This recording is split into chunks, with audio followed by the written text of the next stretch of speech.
атындағы кітапхана. Енді алды осы қазір бізде жартыда полный әр облыста атаймын. Негізінде Назарбаев президент болып тұрған кезде сол кісінің идеясымен басталған ғой. Бұл жердің барлығы 16 облысқа 16 ғимарат жүктеген, ат аталған облыстар осы жерде соққан, ат аталмағандар сырт жақтан соқып берген. Мысалы, Қарағанды облысы пожарный часть соқса, Орал стадион деген сияқты ғой. Оң жақтарыңыздың барлығы жилой комплекс, караван, сарай.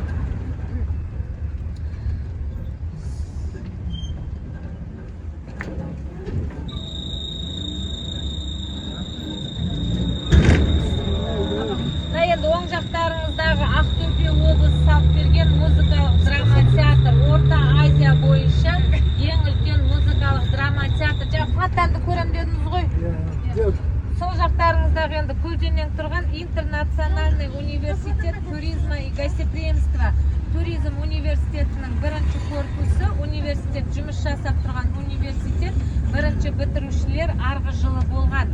Сол жақтарыңыздағы Атырау облысы салып берген Ұлы Дала елі музей. Бұл музей енді жұмыс жасап тұрған музей, күнделікті кешкі сағат 7-ге дейін өте қызықты музей, екінші этажында голографиялық шоу бар. Сол жақтарыңыздағы енді Қостанай облысы салып берген Неке сарайы. Енді қазір 14 ғасырда негізінде Түркістан қаласы Яссы деп аталған, түгел айнала қорғанмен қоршалып, жан жағынан кіретін 9 қақпасы болған. Сол 9 қақпаның үшеуін бізде 19 ғасырда қалпына келтіріп, кесененің аумағына жақындатып көрсеткен. Сол 3 қақпаны қазір атап өтеміз. Негізінде күндіз кесенеде болдыңыздар ма? Сіздер болдық. Енді үлкен кесене Қожа Ахмет Яссауидің кесенесі болса, алдында кіші кесене бар ғой, ол Рабиға бегім сұлтанның кесенесі. Рабия бегім сұлтан дегеніміз Әбілқайыр ханның 4-ші әйелі Әмір Темірдің немересі болған кісі. 4-ші әйелі болса да өте ақылды кісі болады. Ханға ақыл кеңес бере отырып, мемлекеттік істерге араласып отырған. Хюррем сұлтанды білесіздер ғой? Сол Хюррем сұлтаннан асып түсіп басқарған кісі болған.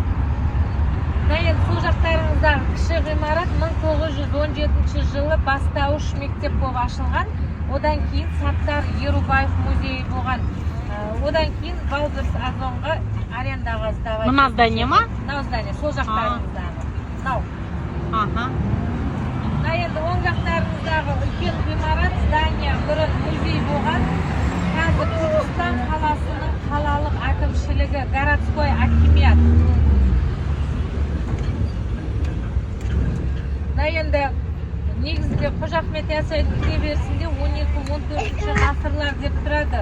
Ол Қожа Ахмет Яссауи 12 ғасырда осы жерде өмір сүріп жерленеді. 14 ғасырда Әмір Темірдің бұйрығымен кесене бірінші ұстазы Арыстан Бабқа, одан кейін шәкірті Қожа Ахмет Яссауиға кесене бой көтерген. Сол мағынада 12-14 ғасырлар деп жазылған. Сол жақтарыңыздағы үш фигураның артында жерде тас шатыр домаланып, Қазақстанның ежелгі картасы бейнеленген карта фонтан. Сол жағымыз түгел Алматы облысы салып берген Назарбаев атындағы аллея. Алматы облысы бұл аллеядан бөлек 144 гектар аумақтың жарығын орналастырып берген. Оң жақтарыңыздағы 4 жұлдызды турецкий қонақ үй Ханака.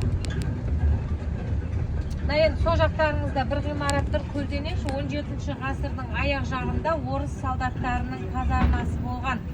Сол жақтарыңызда ғимарат содан бері реставрация көрмеген, бұрын тарихи музей болған, қазір архив болып кеткен. Енді сол жақтарыңыздағы мына жол сол 3 қақпаның біріне апарады. Ортаңғы қақпасы Жетата деп аталады. Анау жақ тұр ғой, сол қақпа. Сол жақтарыңыз түгел қазақ халқының бұрынғы тұрмыс тіршілігі бейнеленген этно ауыл. Қазақ халқы ұстаған жылқы түйе малдары, үйлері, Алтыбақан качелясы, арбасы, тапчаны, құмырасы түгел осы жерде бейнеленеді. Ескілікті тарихи киноның үзінділері осы жерде түсіріле береді. Оң жақтарыңызда болашақта 5 жұлдызды Медина қонақ үй болып ашылады, әлі ашылмаған. Оң жақтарыңыздағы келесі Маңғыстау облысы салып берген амфитеатр, ашық аспан аясында театры. Бұл театр енді жұмыс жасап тұрған театр. Арғы жылы Алаш Прайд бар ғой, бой без правил, Өзбекстан, Қазақстан осы жерде өткен. Айри, Амри, Юлдыз Исманова барлығы осы жерде концерт берген. мына енді арғы жылы да осы жылы да бір апта бұрын алаш прайд өтті осы жерде. Әр облыс біреуді салып берейін. Иә. Мына енді оң жақтарыңыздағы Шығыс Қазақстан облысы салып берген музыкальный фонтан.